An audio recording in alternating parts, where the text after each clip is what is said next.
নমস্কার বন্ধুরা, welcome to my YouTube channel Sagnik Debnath review. A man of the land, a force of the nature. RC16 রামচরণের 16তম সিনেমার announcement হয়ে গেল। নাম হচ্ছে পেড্ডি।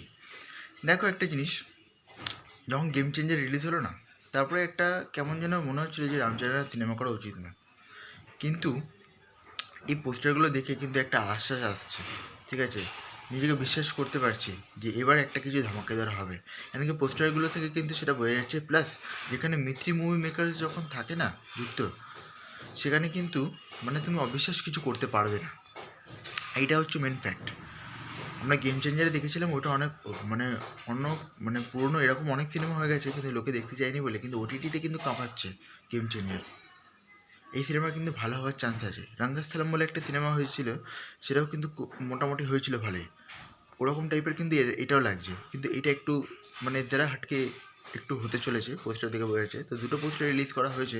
একটা দেখাচ্ছে বিড়ি জ্বালাচ্ছে আর তাকিয়ে আছে এইভাবে, ঠিক আছে, একটা এটা। আর একটা হাতে কি যারা ধরে রয়েছে আর জামা পরে বাঁ দিকে এরকমভাবে তাকিয়ে রয়েছে, গেঞ্জি হতে পারে, ঠিক আছে।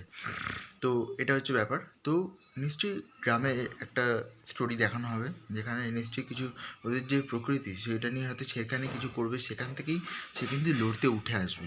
এটাই হয়তো গল্প হতে পারে। জাহ্নবী কাপুর আছে, দিব্যেন্দু, তারপরে জগপতি বাবু, হিউজ কাস্ট নিয়ে তৈরি কিন্তু এই সিনেমাটা। তো দেখা যায়। রিলিজ ডেট তো এখন অ্যানাউন্সমেন্ট করেনি, শুধু পোস্টার দিয়ে একটা অ্যানাউন্সমেন্ট হয়েছে। তো এটা কবে রিলিজ হয় সেটাই দেখার। তো আজকের মতো এই পর্যন্তই। আবার দেখা হবে পরের ভিডিওতে। তখন ভালো থাকুন, সুস্থ থাকুন। Thank you.